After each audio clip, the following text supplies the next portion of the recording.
Nous sommes Dr Bamori Koné, docteur S sociologie politique et administrative de l'Université de Paris 1 Panthéon-Sorbonne. Nous sommes surtout le fondateur de Koumavri. Koumavri, qu'est-ce que c'est? Koumavri est un institut jumelé, c'est-à-dire composé de deux autres instituts. Le premier institut est l'Institut africain des bègues d'Abidjan, IABA. Le deuxième institut, le second, est IARPA, l'Institut africain de réapprentissage de la parole d'Abidjan.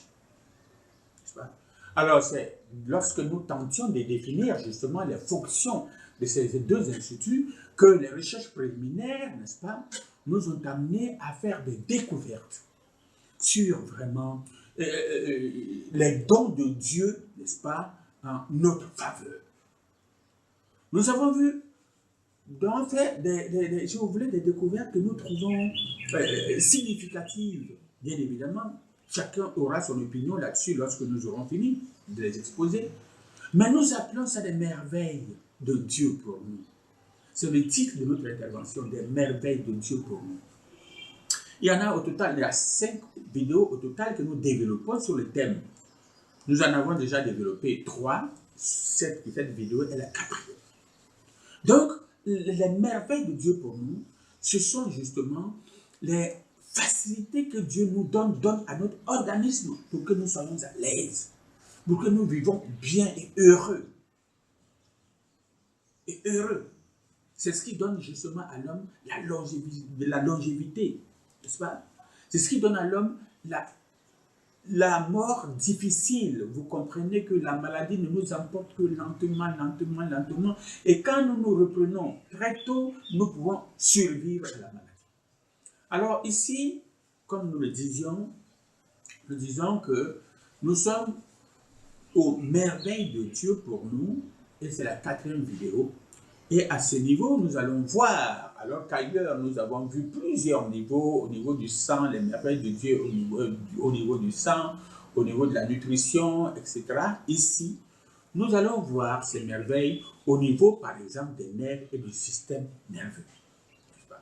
Alors, nous voudrions dire que nous avons, nous les hommes, des mouvements qui sont conscients et des mouvements qui sont inconscients. Alors, quand on dit inconscient, c'est quoi?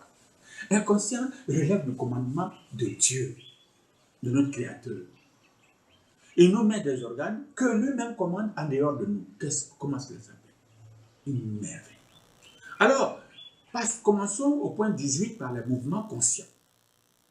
L'ensemble des nerfs, n'est-ce pas, qui commandent les mouvements, n'est-ce pas, et puis les sensations conscientes, n'est-ce pas, et la coordination des mouvements et l'équilibre du corps relèvent de nous, parce que ce sont des mouvements conscients. Alors, le point 19, il se trouve qu'il y a des mouvements inconscients. Et les mouvements inconscients, ce sont par exemple les muscles de l'estomac. C'est les muscles de l'appareil urinaire. Ce sont les muscles de l'appareil circulatoire. Alors, ces mouvements-là sont inconscients. C'est-à-dire que c'est une merveille de Dieu, en réalité. C'est-à-dire que nous avons ces muscles à nous qui exercent, qui travaillent en nous, mais qui dépendent de notre Créateur. Alors, la science nous dit, n'est-ce pas, que ces muscles-là, ces inconscients-là, sont soumis à l'action des nerfs sympathiques. Et ces nerfs sympathiques constituent ce qu'on appelle l'appareil sympathique. Alors, l'anatomie, c'est-à-dire la forme, la nature, n'est-ce pas, de l'appareil sympathique est très complexe. Mais nous retiendrons simplement les plexus, vous voyez, les plexus, qui sont des entrelacements. Des entrelacements, ce sont des chairs mélangées, enfin, superposées les unes sur les autres, etc. Alors, c'est ainsi que nous avons le plexus solaire. Et le plexus solaire, qui est un entrelacement, donc, se trouve dans la région de l'épigastre. L'épigastre, c'est le creux de l'estomac. Et nous avons aussi le plexus cardiaque, qui se trouve dans l'aorte. N'est-ce pas? Alors, il faut retenir, après cela, au point 20, au niveau des trois grandes fonctions du système nerveux, nous devrions vous rappeler, et nous l'avons dit ailleurs, que le système nerveux assure la motricité, la sensibilité et l'équilibre du corps. Alors, le système nerveux est tout pour nous, n'est-ce pas? Et puis, quand survient maintenant une diminution ou la perte de ses facultés, c'est ce qu'on appelle la paralysie, n'est-ce pas? Alors, la topographie et les caractères de cette paralysie-là permettent aux neurologues de localiser avec une précision extraordinaire les lésions causales, les lésions qui ont causé cette paralysie-là. Alors, rappelons que la paralysie d'un membre s'appelle la monoplégie, n'est-ce pas? Alors, la paralysie des deux membres inférieurs s'appelle la paraplégie, n'est-ce pas? Alors, la paralysie des 4 membres s'appelle la quadriplégie. Enfin, la paralysie de 2 membres d'un même côté s'appelle l'hémiplégie. N'est-ce pas? Alors, nous voudrions passer, n'est-ce pas, au niveau de nos muscles. Quelles sont les merveilles que notre Créateur nous fait à ce niveau? Il faut savoir qu'au niveau des muscles, les différentes parties du muscle sont habillées par de la chair. Et c'est cette chair-là qu'on appelle les muscles. Pourquoi les muscles? Parce que cette chair-là nous permet par son aptitude à se décontracter, à se contracter, n'est-ce pas? Assure la motricité du corps humain. C'est ce qui nous permet de bouger, de nous mettre en mouvement. Justement, ces muscles-là, c'est cette chair qu'on appelle les muscles, n'est-ce pas? Alors, il existe 2 types de muscles. C'est là que nous allons voir la merveille de Dieu. Alors, les muscles lisses, n'est-ce pas, ne sont pas placés sous notre commandement, nous, sous notre contrôle. Les muscles lisses sont en nous, mais dépendent de notre Créateur. Quelle merveille, n'est-ce pas?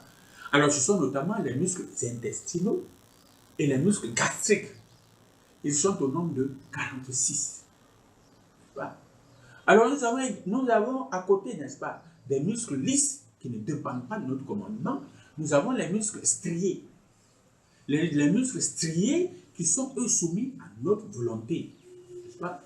Alors, ce sont les muscles de la locomotion, les muscles qui nous font bouger, nous décidons de nous lever pour marcher, etc. Ce sont les muscles du langage qui nous permettent de parler, etc. Alors, on en compte 620 dans le corps humain.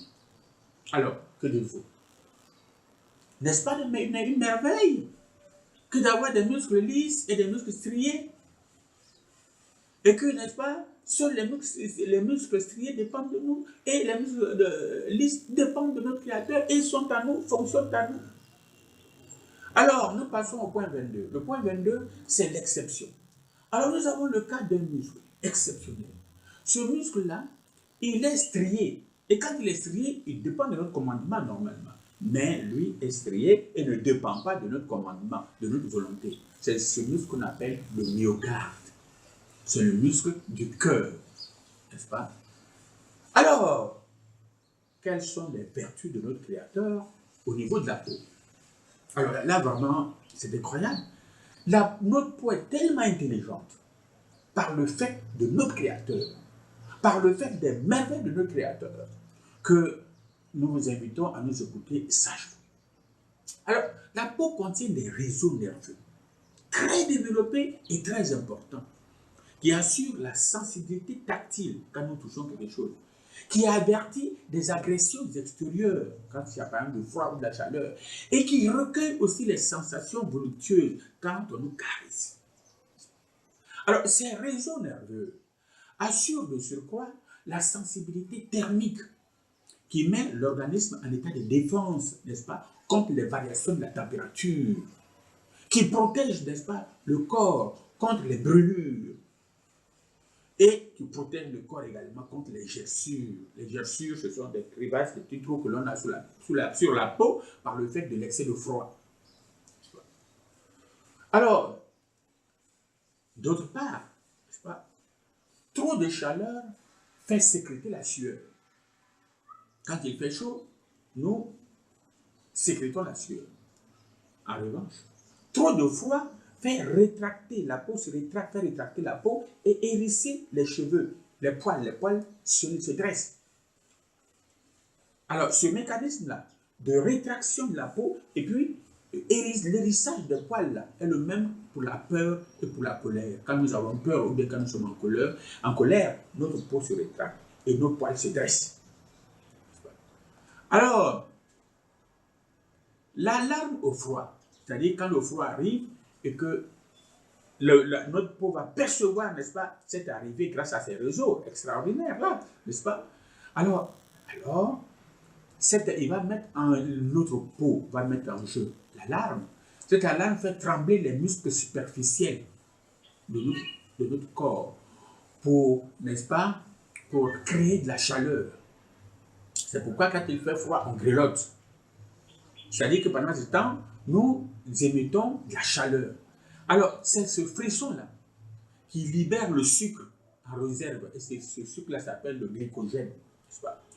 Alors, et ce sucre-là, le glycogène, est immédiatement brûlé, n'est-ce pas, au fin d'obtenir des calories qui vont nous protéger, n'est-ce pas, contre cette chaleur. Alors, il faut savoir que notre Créateur est véritablement merveilleux. Pourquoi? La sueur que nous trouvons si sale, n'est-ce pas, nettoie notre peau. Sa légère acidité, là, la légère acidité de la sueur tue les microbes et élimine une partie de l'urée qui est en nous, qui est, n'est-ce pas, dans le sang et dans les urines. C'est un poison que l'organisme évacue. Alors, nous devons dire également que la graisse qui est venue des glandes sébacées, parce que nous avions dit ailleurs que quand il y a un poil, à la base de la poêle, il y a les glandes sébacées qui fabriquent de la graisse. Et cette graisse-là protège justement les petites érosions. Cette même graisse assure la lubrification des poils, puisqu'elle est à la base de poils. Et elle prépare l'accumulation de poussière, n'est-ce pas, pour les rendre plus facilement éliminables. Alors, franchement, n'est-ce pas, non pas miraculeux, mais tout de même, n'est-ce pas, une merveille. Cela, que Dieu nous accorde cela gracieusement et que nous soyons ingratement là à ne rien faire pour lui, à le critiquer. Il ne nous donne pas l'argent, il ne nous donne pas ceci, cela, nous sommes misérables. Soyons raisonnables. Alors, nous allons continuer, n'est-ce pas, les merveilles de Dieu à travers la pigmentation. N'est-ce pas? Alors, la peau contient un pigment. Ce pigment-là s'appelle la mélanine, qui existe en plusieurs variétés. Et cette variété part depuis le jaune pâle jusqu'au noir. Et ce noir-là, on appelle justement le noir de l'aile de corbeau. Alors, cette pigmentation, c'est cette pigmentation-là qui confère à l'homme, à l'individu, un caractère fondamental qui est sa couleur. N'est-ce pas? Donc, et c'est cette couleur de l'homme qui va fonder maintenant son classement, le classement de l'espèce humaine en plusieurs grands groupes ethniques. Les blancs, les jaunes, les métis, les noirs, etc. Alors, il y a à côté de cela de sous-groupes intermédiaires.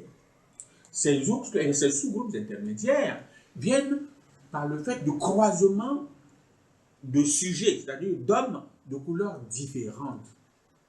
C'est eux qu'on appelle les métis. Alors, nous voudrions rappeler que pour conserver à la peau sa souplesse, il faut la nettoyer. Chacun de nous nettoie sa peau, c'est sûr. Mais il faut la tonifier. Est-ce que vous la tonifiez? Il faut la nourrir. Est-ce que vous la nourrissez? Nous pensons que ce sont les femmes qui nourrissent leur peau. Mais peu d'hommes le font, en règle générale.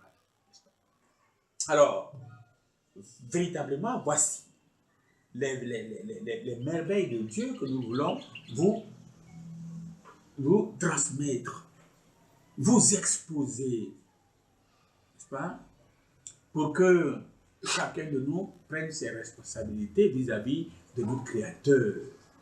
Encore, vous ne nous avez pas attendu pour prendre cette responsabilité, mais pour sensibiliser ceux qui ne l'ont pas encore fait. Nous ne sommes pas pieux. Je ne suis pas pieux. Nous ne sommes pas particulièrement religieux. Nous sommes des scientifiques. Et quand nous voyons la véritable science, n'est-ce pas, qui passe de l'état de science à l'état de merveille, non pas de miracle encore, alors il faut le dire, nous le disons et c'est ce que nous faisons.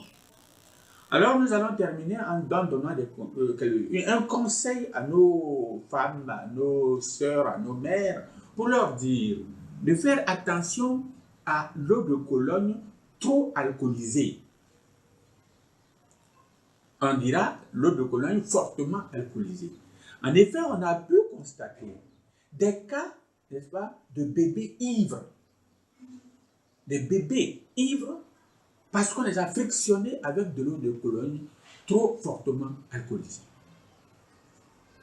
Alors, nous avons fini. Docteur Bamorikone, n'est-ce pas, a fini son intervention et voudrais vous remercier. Vous remercier pour l'intérêt que vous nous portez. Pour ce faire, nous voudrions vous donner la possibilité d'échanger avec vous si vous le désirez. Nous avons un site, c'est drbamori. Petit e, tiré en face des petits e, mon site.com. Nous pouvons également nous retrouver sur Facebook. Il suffit pour cela d'insérer Bamorikone 52 et, par exemple, Kuma Afrique. Merci. Que notre Créateur vous garde.